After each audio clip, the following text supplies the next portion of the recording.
भारतमा त्यहाँका व्यापारी गौतम अडानीको सम्पत्तिमा आएको अभूतपूर्व गिरावटको यति बेला चर्चा भइरहेको छ।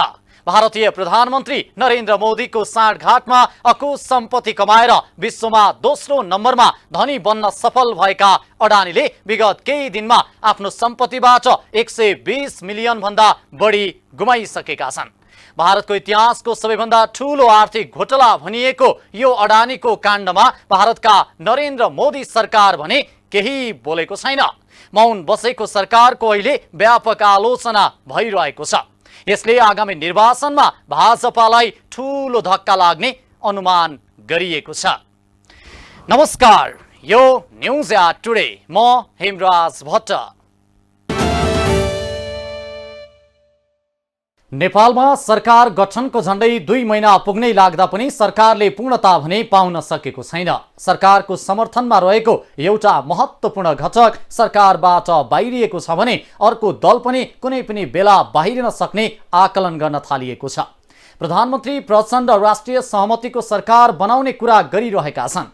यस्तोमा एक पटक नेकपा एमाले, नेपाली कांग्रेस र माओवादी एकै ठाउँमा आएर सरकारमा सहभागी दलको रूपमा रहने सम्भावनाको पनि आकलन गर्न थालिएको छ। गत पुस 10 मा बनेको सत्ता गठबन्धन धर्मरायको टिप्पणी हुन थालेको छ। गठबन्धनको सहयात्री दल राष्ट्रिय स्वतन्त्र पार्टी आइतबार 42 दिनमै सरकारबाट बाहिरिएको छ। राष्ट्रिय स्वतन्त्र पार्टी सरकारबाट बाहिरिएसँगै गठबन्धनको भविष्यमाथि प्रश्न उठ्न थालेको छ। सरकारलाई समर्थन गरेको नागरिक उन्मुक्ति पार्टी र जनमत पार्टी जुनसुकै बेला सरकारको समर्थन फिर्ता लिन सक्छन्। उनीहरूले सरकारले आफ्ना मागबारे कुनै पनि चासो नदिएको आरोप लगाउँदै आएका छन्। राष्ट्रिय स्वतन्त्र पार्टीले सरकारबाट आफ्ना मन्त्री बाहिर बोलाए पनि तत्काल सरकारलाई दिएको समर्थन फिर्ता नलिने जनाएको छ।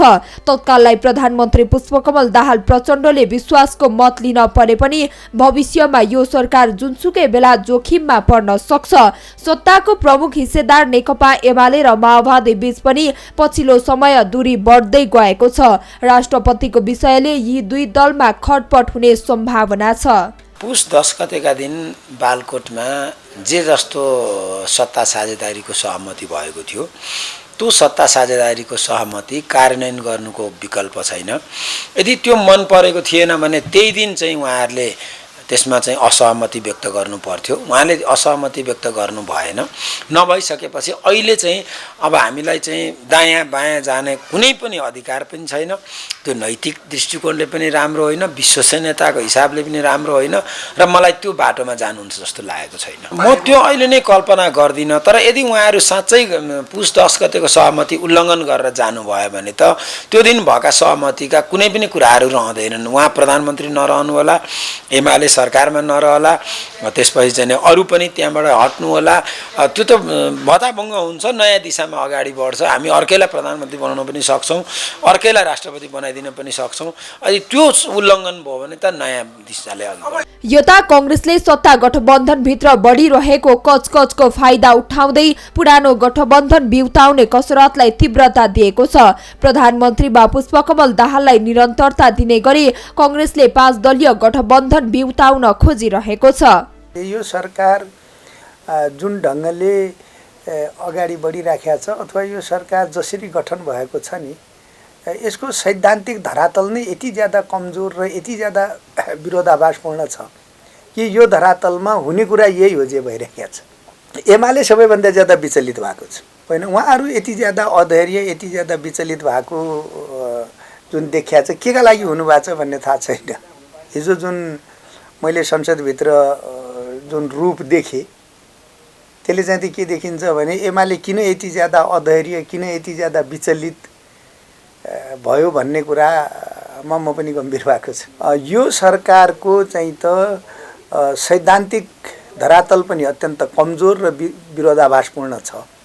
अब त्यसैमा के छ त भन्दा प्रधानमन्त्री एउटा हुने, साँच्चीकै देश अर्कोले चलाउन खोज्ने खालको जुन लक्षण देखिन लाग्छ नि, त्यसले त झन् ज्यादा सकस पूर्ण स्थिति उत्पन्न हुन्छ। कांग्रेससँगको 5 दलीय गठबन्धन अचानक भत्काएर प्रधानमन्त्री बनेका माओवादी अध्यक्ष दाहालले नयाँ सत्ता समीकरणमा सहज महसुस गरिरहेका छैनन्। एमाले अध्यक्ष केपी शर्मा ओलीको प्रस्तुति र सत्ता गठबन्धनको तेस्रो घटक राष्ट्रिय स्वतन्त्र पार्टी रासोपाको सरकारबाट बहिर्गमनका कारण उनलाई थप अप्ठ्यारोमा पारेको छ। कांग्रेसका एक शीर्ष नेताले दाहाललाई प्रधानमन्त्री स्वीकार नगर्ने गत पुस 10 को कमजोरी सोच्याएर अघि बढ्न पार्टी सभापति शेरबहादुर देउवा तयार रहेको र त्यही कारण माओवादी प्रति नरम नीति लिँदै आएको बताएका छन्। वर्तमान गठबन्धन लामो समयसम्म जान्छ भन्नेमा प्रधानमन्त्री दाहाल विश्वस्त देखिँदैनन्। त्यसै कारण एमाले अध्यक्ष ओली संयोजक रहेको उच्च स्तरीय राजनैतिक संयन्त्र प्रति पनि दाहाल सकारात्मक छैनन्। रासोपाले गृह मन्त्रालयमा दाबी गरेपछि समाधान निकाल्न ओलीले संयन्त्रको बैठक राख्न खोजेका थिए, तर दाहालको अनिच्छाका कारण बैठक बस्न सकेन। कुनै पनि बेला संकटमा पर्न सकिने बुझेरै दाहालले राष्ट्रपति निर्वाचनमा वैकल्पिक गठबन्धन गर्न सकिने विषयमा कांग्रेस नेताहरूसँग अनौपचारिक संवाद गरिरहेका छन्। कांग्रेस नेताहरू पनि पुस 10 को घटनालाई बिर्सेर दाहाललाई राजनैतिक विश्वास दिलाउन खोजिरहेका छन्। संसदमा आइतबार विशेष समय लिएर बोलेका एमाले अध्यक्ष ओलीको प्रस्तुतिलाई पनि दाहालले सहजताका साथ लिएका छैनन्। ओलीले आफै प्रधानमन्त्री भए जस्तो गरेर सरकारका कार्यक्रम र योजनाका विषयमा फेहरिस्त प्रस्तुत गरेकामा प्रधानमन्त्रीले असहज महसुस गरेका छन्। अर्कातर्फ कांग्रेसले माओवादीलाई फकाउन सरकारलाई विश्वासको मत दिनुका साथै राज्य सत्ताका पदमा भएका निर्वाचनमा निर्विरोध छाडिदिने गरेको छ। राष्ट्रिय सभा उपाध्यक्ष पदमा आइतबार माओवादीबाट उम्मेदवारी परेपछि कांग्रेसले कसैलाई उठाएन। कांग्रेसका उम्मेद्वार नहुँदा सत्ता गठबन्धनबाट माओवादीकी उम्मेद्वार उर्मिला अर्याल सर्वसम्मत बन्ने बाटो खुलेको थियो, जबकि कांग्रेसले यसअघि सभामुख र उपसभामुखमा भने उम्मेद्वार दिएको थियो। सभामुख तटस्थ र निष्पक्ष भएकाले दलीय आधारमा प्रतिस्पर्धा गर्न नहुने भनेर विगतमै उम्मेद्वार नदिएको कांग्रेसले यसपटक एमालेका उम्मेद्वार देवराज घिमिरे विरुद्ध ईश्वरी नेउपानेलाई उठाएको थियो। उपसभामुखमा सत्ता गठबन्धनबाट राष्ट्रिय स्वतन्त्र पार्टीकी सांसद इन्दिरा राणा विरुद्ध कांग्रेसले मुक्त यादवलाई उम्मेद्वार बनाएको थियो। कांग्रेसले प्रदेशमा पनि माओवादी प्रति नरम नीति अपनाएको छ।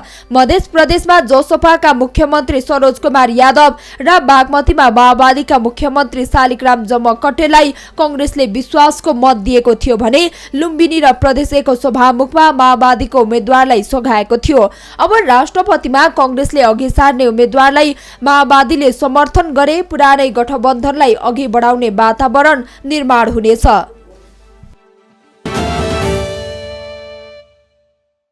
सरकार निर्माण होला, स्थिरता आउला र त्यो स्थिर सरकारले जनभावना अनुरूप जनतालाई सहुलियत हुने र सहज हुने काम गर्ला भन्ने जनताको अपेक्षा कहिले पूरा नहुने देखिएको छ।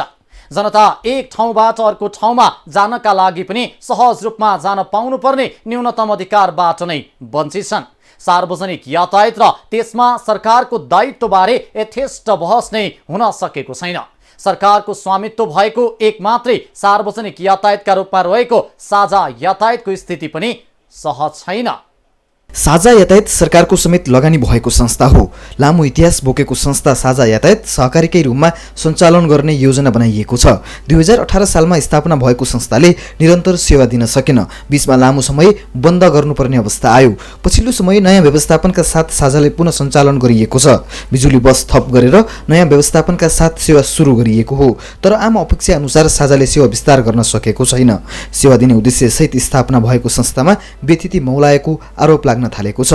साझा यातायात सहकारी लिमिटेडमा पछिल्लो समय नेपाल सरकारको विभिन्न मन्त्रालय र कार्यालयहरूको करिब 49% लगानी छ। साझामा कुल 3 अर्ब 47 करोड भन्दा बढी लगानी भएको देखिन्छ। यसमा 3 अर्ब भन्दा बढी मन्त्रालय र विभाग तथा 20 करोड स्थानीय सरकारको समेत लगानी रहेको छ। तर पनि साझा यातायातले अपेक्षाकृत रूपमा सेवा विस्तार गर्न सकेको छैन। सरकारको अर्बौं लगानी भए पनि उक्त संस्था घाटामा जाने गरेको छ। जुन रूपमा चाहिँ देशभरि साझा यातायातले चाहिँ एउटा आफ्नो क्षेत्र विस्तार गर्नुपर्ने थियो, उसको सेवा विस्तार गर्नुपर्ने थियो, त्यो अनुपातमा गरेको अवस्था छैन। र अहिले एउटा व्यवसायले एउटा गाडी किन्यो भने उसले अब 1 वर्षमा 2 वर्षमा उसले अर्को गाडी जोड्न सक्ने क्षमता राख्छ, हैन। र केही वर्षपछि उसले 8-10वटा एउटा ठुलै एउटा व्यवसाय सञ्चालन गरेको बसेको अवस्था हुन्छ भने साझा यातायात जस्तो संस्था जो चाहिँ सरकारको पूर्ण रूपमा एक प्रकारको सहयोग सद्भाव सबै प्रकारको रहेको छ र यस्तो संस्थालाई चाहिँ अब संस्थामा चाहिँ त्यसलाई सञ्चालनमा जाने मानिसहरूले एउटा कमाइ गर्ने भाडाको रूपमा जो लिन्छन् र जसलाई यो यो यो सेवा होइन, यो सार्वजनिक यातायातको सेवालाई चुस्त दुरुस्त बनाउँछ होइन, यसबाट आफ्नो जीविकोपार्जन गरेर आफूलाई चाहिँ कमाउने एउटा स्रोत बनाउँछन्। त्यसको परिणाम चाहिँ आज यो देखिएको अवस्था हो। साझामा सरकारका धेरै निकाय शेयरधनी छन्। 22 मन्त्रालय, 37 विभाग र 4वटा स्थानीय तहको लगानी रहेको साझा यातायात सहकारी संस्था लिमिटेडले आफै सार्वजनिक गरेको रिपोर्टमा उल्लेख छ। साझामा भौतिक पूर्वाधार, अर्थ, सहकारी विकास, भौतिक योजना, गृह, कृषि तथा सहकारी सूचना तथा सञ्चार र संस्कृति, पर्यटन तथा नागरिक उड्डयन मन्त्रालयसम्मको शेयर रहेको छ। यसमा वन, भूमि सुधार, उद्योग वाणिज्य, विज्ञान तथा प्रविधि, कानुन तथा न्याय, शिक्षा, स्वास्थ्यको लगानी देखिन्छ। यति धेरै सरकारी निकायको लगानी भएको संस्था सेवा विस्तार गर्न असफल भएको छ। हालसम्म डिजेलबाट सञ्चालन हुने 71वटा बसले मात्रै सेवा दिइरहेका छन्। उक्त बसहरू काठमाडौँ उपत्यका, रूपन्देही र भैरवामा सेवा दिइरहेका छन्। तर यति लामो इतिहास र सरकारको लगानी भएको संस्थाले देशभरि नै सेवा विस्तार गर्ने अपेक्षा राखिएको थियो। जहाँ चाहिँ अपारदर्शिता देखिन्छ, जस्तै त्यहाँको चालक र सहचालकका कुराहरू छन्, यो उनीहरूबाट हुने अपारदर्शी तपाईँको विवरण, यो खर्चको विवरण छ र त्यहाँ साझा संस्था साझा यातायातभित्रै हुने चाहिँ अपारदर्शी कुरा छ। त्यसलाई चाहिँ जेरो टोलरेन्स, शून्य सहनशीलताको नीति अवलम्बन नगर्न सकिएन भने त्यस्तो संस्थाबाट चाहिँ अनियमितता हुने, भ्रष्टाचार हुने र केही सीमित व्यक्तिहरू चाहिँ त्यसबाट रातारात धनी हुने र त्यो संस्था चाहिँ डुब्ने सक्ने अवस्था छ। त्यसको परिणामस्वरूप अहिले हो। त्यसले गर्दा पारदर्शिता छैन, त्यहाँ चाहिँ त्यो पारदर्शिता हुन जरुरी छ भन्ने कुरा मेरो निवेदन गरायो। र त्यो पारदर्शिता यस्तो अवस्था हुनुपर्छ कि ताकि जसले अपारदर्शी कुनै काम गर्छ र कुनै प्रकारको अब एउटा आचरणबाट, व्यवहारबाट समेत देखिन्छ भने त्यस्ता मान्छेहरूलाई चाहिँ त्यहाँ राख्नु हुँदैन भन्ने नै मेरो सुझाव हो। र चौथो कुरा के हो भनेदेखि नियमन प्रणाली चाहिँ प्रभावकारी हुनुपर्छ। यस्ता संस्थाहरू चाहिँ संस्थामा गर्नुपर्ने पदाधिकारीहरू, गर्नुपर्ने कामको जिम्मेवारी प्राप्त गरेका पदाधिकारीहरू, कर्मचारीहरू जो छन् उनले काम प्रभावकारी रूपमा गरेका छ कि छैनन्, उनी आफ्नो कर्तव्यप्रति निष्ठावान छ कि छैन भन्ने कुरा चाहिँ प्रमुखता हुन्छ। र उनको काम चाहिँ पारदर्शी रूपमा र सहज रूपमा गर्नुपर्ने भूमिका निर्वाह यदि गरेका छैन भने त्यस्ता किसिमको त्यसलाई चाहिँ प्रभावकारी अनुगमन र नियमनबाट चाहिँ त्यस्तो कामलाई चाहिँ नियमन गर्नुपर्ने र गलत देखिएको खण्डमा त्यसमा कारबाही गर्नुपर्ने अवस्था हुन्थ्यो। त्यो हुन सकेको छैन। साझा यातायात संस्थाले सुरुवातमा राम्रै विश्वास प्राप्त गरेको थियो। सरकारी निकाय र आम सर्वसाधारणले साझालाई भरपर्दो यातायात सेवाका रूपमा लिने गरेका थिए। तर अहिले कमजोर व्यवस्थापनका कारण उक्त संस्थाभित्र व्यथिति मौलाएको छ। अदृश्य रूपमा राजनीतिक प्रभाव साझाभित्र परेको छ। राजनीतिक दबावका कारण साझालाई कतिपयले कर्मचारी भर्ती केन्द्र बनाएको आरोप पनि लगाउन थालेका छन्। सबै निजी कम्पनीहरू फाइदामा भए पनि साझा घाटामा हुन्छ। सरकारको लगानी भएकै संस्था घाटामा जान लागेपछि आर्थिक अनियमितताको आशंका पनि बढ्दै जान थालेको छ। साझाका कर्मचारीले भ्रमणसँगै बोनस पनि खाने गरेका छन्। यस अनुसार संस्था फाइदामा जानुपर्ने भए पनि घाटा भएको विषय मात्रै सार्वजनिक हुन्छ। काठमाडौँ उपत्यकामा मात्रै सीमित साझाको सेवालाई देशव्यापी बनाउनतर्फ सञ्चालक समिति र सरकारी निकायले चासो दिएका छैनन्। उदासीन सञ्चालक समिति, आर्थिक अनियमितता, राजनीतिक हस्तक्षेप लगायतका कारणले साझाको सेवा फस्टाउन सकेको छैन। तर यसै क्षेत्रका केही विज्ञहरू भने यो स्वीकार गर्न तयार छैनन्। सार्वजनिक हुने बित्तिकै सरकारले लगानी गरेको छ, अब त्यहाँ चाहिँ घाटा गए सरकारको हुन्छ भन्ने अब त्यो सोचले त फेरि कहीँ पुगिँदैन।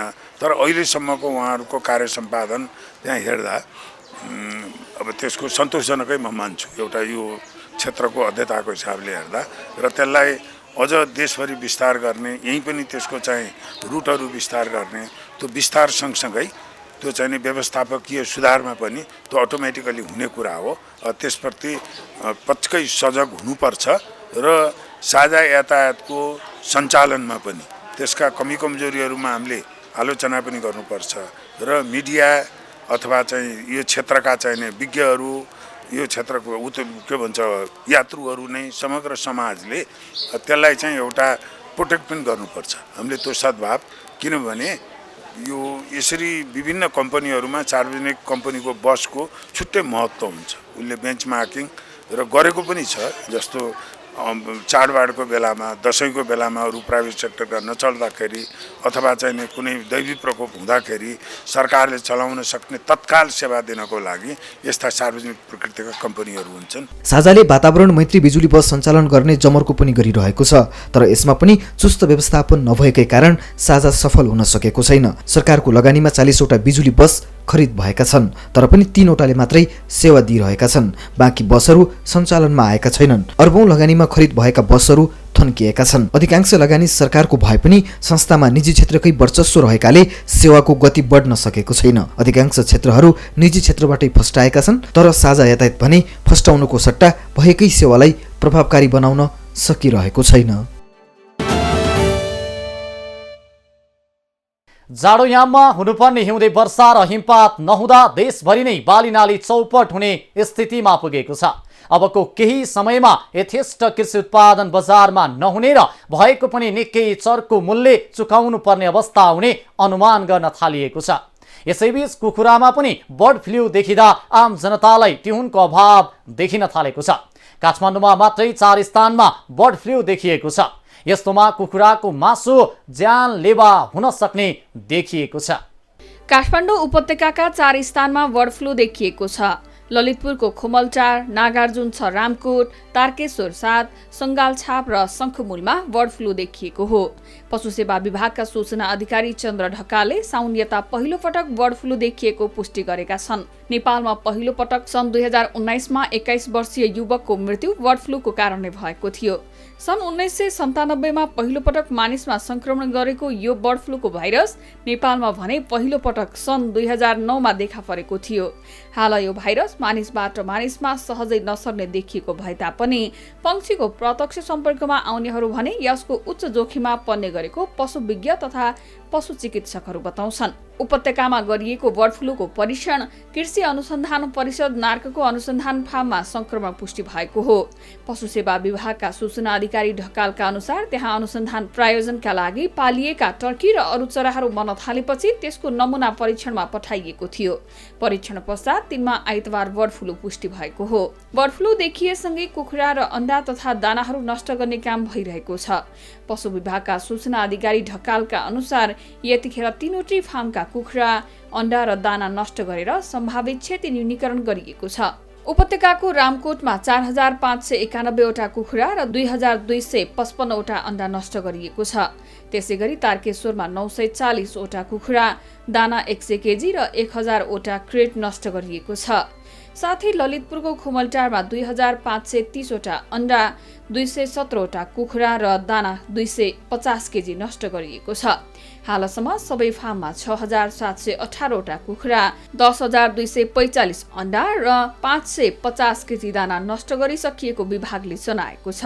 बर्ड फ्लू देखिसकेपछि यो अन्य पशु र पशुको मासु सेवन गरेर व्यक्तिमा पनि फैलन सक्ने जोखिम बढेको छ। विशेष गरी पंक्षी ढुवानीमा संलग्न हुनेहरू, पंक्षी बेचबिखनमा संलग्न हुनेहरू, पंक्षी वधमा संलग्न हुनेहरू, अचानक अस्वाभाविक मृत्यु भएका पंक्षीलाई बिना सुरक्षा कवच छुने चलाउनेहरू यसको बढी जोखिममा पर्ने गरेको पशु चिकित्सक तथा विशेषज्ञहरू बताउँछन्।